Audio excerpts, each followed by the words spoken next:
महीनों के संघर्ष के बाद आखिरकार ईरान और अमेरिका के बीच समझौता हो ही गया।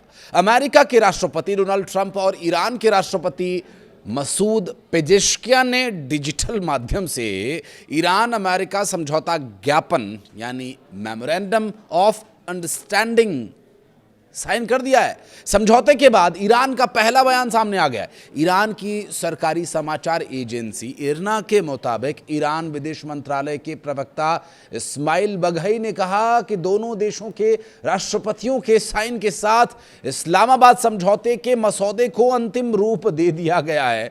लेकिन विडंबना देखिए कि इस्लामाबाद और पाकिस्तान की बड़ी चर्चा हुई, लेकिन यहाँ उसका कोई नेता था नहीं।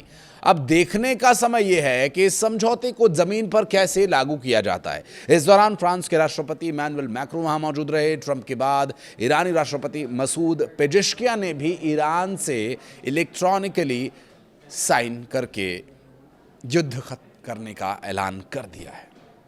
लेकिन इस युद्धबंदी या शांति के समझौते में ईरान को क्या कुछ बलिदान करना पड़ा, अमेरिका को कहां झुकना पड़ा, या कौन किन स्तर पर आकर के इन बातों को मानने को तैयार है। क्योंकि इतने समय से जो बातें अटकी हुई थी, ऐसा क्या हुआ कि फिर 14 सूत्रीय जो समझौता बिंदु है उस पर हस्ताक्षर दोनों ही देशों ने कर दिए।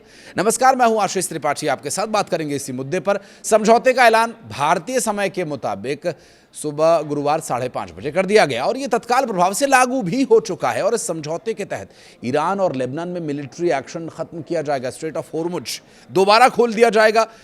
देखिए, स्ट्रेट ऑफ होर्मुज खुलने की वजह से जो दुनिया भर में ईंधन आपूर्ति की समस्या उत्पन्न हो रही थी उसका तो निदान हो ही जाएगा। अमेरिका की नौसैनिक नाकेबंदी भी यहां से खत्म समझिए। समझौते पर 19 जून को स्विट्जरलैंड में एक जेनेवा के जो हस्ताक्षर होने जेनेवा में वो ज़रूर होने हैं, क्योंकि जेनेवा के पास एक लूसन शहर है जहां पर ये हस्ताक्षर किए जाएंगे। निर्धारित कार्यक्रम से एक दिन पहले ही इस पर दस्तखत कर दिए गए। उन्होंने ये भी कहा कि अगर वे इस समझौते का सम्मान नहीं करते या कोई ऐसी बात कह देते हैं या कुछ एक्शन ले लेते हैं जो इसमें शामिल नहीं है, तो ये समझौता ज्ञापन है। अगर वे इसे नहीं मानते तो शायद फिर से बमबारी शुरू हो सकती है। ये बयान है ऑफिशियली, और धमकी भी कहें तो गलत नहीं होगा। जो यहाँ फ्रांस में ही अमेरिकी राष्ट्रपति डोनाल्ड ट्रंप ने बुधवार को अमेरिका ईरान एमओयू पर साइन कर दिया और खुद डोनाल्ड ट्रंप ने फ्रांस के वर्साय में चिल्ला करके कहा गुड न्यूज़। क्योंकि पत्रकारों से थोड़ी दूरी थी, वे कार्यक्रम में शामिल थे, तो दूर से ही पत्रकारों ने जब सवाल किया तो उन्होंने हाथ उठा करके तेज़ आवाज़ में, पत्रकारों तक आवाज़ पहुंच जाए इतनी तेज़ लाउड वॉइस में इस बारे में जवाब दिया। और उधर ईरानी राष्ट्रपति मसूद पेजेश्कियान ने भी समझौता ज्ञापन पर साइन कर दिया। और इससे पहले खबर यह थी कि अमेरिका ईरान डील पर फाइनल साइन 19 जून को जेनेवा में होंगे। दरअसल अमेरिका ईरान डील पर साइन के दौरान एक दिलचस्प संयोग ये भी देखने को मिला। एक तरफ प्रधानमंत्री नरेंद्र मोदी फ्रांस में G7 शिखर सम्मेलन कार्यक्रम में शामिल रहे, तो दूसरी ओर अमेरिका और ईरान के बीच समझौते पर अमेरिकी प्रेसिडेंट डोनाल्ड ट्रंप ने साइन कर दिए।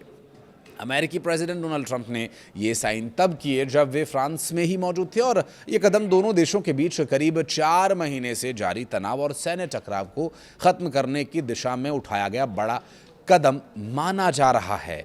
लेकिन क्या वाकई ऐसा है?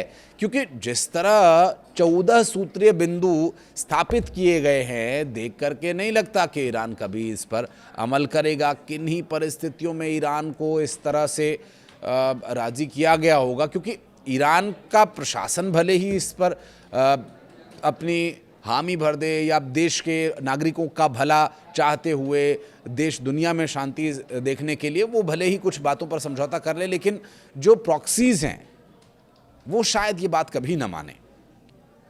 क्योंकि इसमें जो एक सबसे महत्वपूर्ण बात है वो ये कि ईरान कभी परमाणु हथियार बना ही नहीं पाएगा, ये इसका क्लॉज है। अब ये कितने समय तक प्रभावी रहेगा? प्रॉक्सीज क्या इस बात को मानेंगे या नहीं मानेंगे? क्योंकि प्रॉक्सीज का बहुत बड़ा दखल रहता है ईरान को चलाने में। तो ये जो एक सबसे जो बड़ा महत्वपूर्ण और सबसे एक विवादास्पद भी कहें तो गलत नहीं होगा विषय बन सकता है कि ईरान परमाणु हथियार नहीं बनाएगा। इसके अलावा लेबनान समेत जो जितने भी क्षेत्र हैं जहाँ पर अमेरिकी सैन्य नाकेबंदी है उसे हटाए जाने के संबंध में भी विषय को शामिल किया गया है। आपको बता दें कि 28 फरवरी को अमेरिका ने इजरायल के साथ मिलकर के ईरान पर अटैक किया था और सबसे बड़ी खबर स्ट्रेट ऑफ होर्मुज को लेकर है, क्योंकि होर्मुज जो कई महीनों से बंद पड़ा था, जिसकी वजह से समंदर में तेल गैस के जहाज फंसे हुए थे। खुद भारत के 34 जहाज वहां फंसे हुए थे कई महीनों से तनाव की वजह से, और रणनीतिक समुद्री मार्ग को लेकर चिंता बनी हुई थी। और इस वैश्विक तेल बाजार पर भी दबाव काफ़ी बढ़ गया था, जो कि अब कहा जा सकता है कि वो रिलीज हो गया या हो जाएगा कुछ समय बाद। अब समझौते के तहत अगले 30 दिनों में स्ट्रेट ऑफ होर्मुज को फिर से पूरी तरह से खोलने की बात कही गई है, और इस तरह ट्रंप के साइन करते ही स्ट्रेट ऑफ होर्मुज पर खुशखबरी भी आ गई।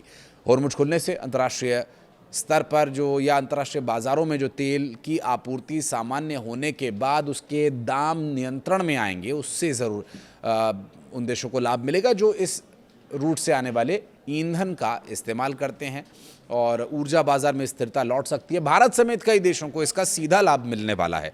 अमेरिका ईरान के बीच हुए समझौते में कुल 14 प्रमुख बिंदु हैं। इनमें से तत्काल और स्थायी जो युद्ध विराम, स्ट्रेट ऑफ होर्मुज को खोला जाना, ये कुछ ऐसे प्रमुख बिंदु हैं जिस पर कि तुरंत प्रभाव से निर्देश देकर के दोनों देशों की सहमति के साथ इसे अमल में लाया जा रहा है। और इसके अलावा दोनों देश एक दूसरे की संप्रभुता का सम्मान करेंगे। अमेरिका ईरान के आंतरिक मामलों में हस्तक्षेप नहीं करेगा। वहाँ धर्मगुरु शासन चलाएं, वहाँ सरकार शासन चलाए, प्रॉक्सीज शासन चलाएं, वो हस्तक्षेप नहीं करेगा, क्योंकि वो देश का इंटरनल मैटर है। ये बात बहुत प्रमुखता से ईरान ने स्पष्ट कर दी थी। और इस समझौते के तहत अमेरिकी नौसैनिक नाकेबंदियों को हटाए जाने के बारे में भी विचार किया गया, और जब तक ये वीडियो शायद आप तक पहुंचे तब तक वो प्रभावी भी हो चुका हो, नाकेबंदी हटना शुरू भी हो चुकी हो। इसमें भी कहना कोई अतिशयोक्ति नहीं होगी, क्योंकि समुद्री जो व्यापार मार्ग है, जहाज़ों की जो आवाजाही है, वो बहुत सामान्य बनाए जाने पर सहमति बनी है। ईरान तेल पर लगे कुछ प्रतिबंधों में राहत देने का भी प्रावधान रख चुका है। इसके अलावा ईरान की जमी हुई जो यानी फ्रीज की गई जो संपत्तियां हैं, अब वो चरणबद्ध तरीके से जारी करने की भी योजना बनाई गई है। एक फंड ज़रूर ईरान को उबरने के लिए, इन हालातों से उबरने के लिए तैयार किया जाएगा, लेकिन उसमें अमेरिका की कोई बाध्यता नहीं होगी कि अमेरिका उसमें पैसे दे ही। ये बात बहुत स्पष्ट कर दी गई है।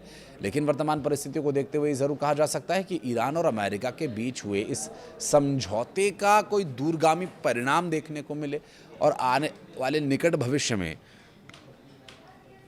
शांति बनी रहे और फिर से कोई ऐसी स्थिति उत्पन्न ना हो। क्योंकि एक बार फिर से जो प्रतिबंधों को लेकर जो बार बार ईरान में चर्चा हो रही थी, देखिए प्रतिबंध तो यहाँ अब भी बने हुए हैं, क्योंकि परमाणु हथियार आप नहीं बनाएंगे जब आप ऐसी कुछ कंडीशन अप्लाई में जब काम करते हैं, तो जाहिर है पता चलता है कि आप किसी दबाव में हैं। या अब हालांकि ये पूरी दुनिया के लिए कितना ज़रूरी है, और फिर क्या आगे इसमें कोई लूप रह सकता है, क्या कोई ऐसी परिस्थिति बन सकती है, क्योंकि अगर समझौता नहीं माना गया तो फिर से हमला होगा। इस तरह की बातें पहले ही हो रही हैं। तो ये समझौता कितना स्थायी है, कितना लंबा चलेगा, शांति कितने दिनों के लिए है, ये तो आने वाले समय में ही स्पष्ट हो पाएगा। लेकिन परमाणु हथियारों का ना बना पाना और बहुत सारे ऐसे कुछ बिंदु हैं जिस पर प्रॉक्सीज को ज़रूर एतराज़ रह सकता है। उनकी तरफ से आगे ऑफिशियली क्या स्टेटमेंट आता है, या उनके एक्शन से क्या मैसेज पूरी दुनिया में जाता है, ये भी देखना बहुत ही महत्वपूर्ण होगा। कुछ कहना चाहें तो कमेंट सेक्शन में बताइएगा। वीडियो को यहाँ तक देखने के लिए बहुत बहुत धन्यवाद आपका।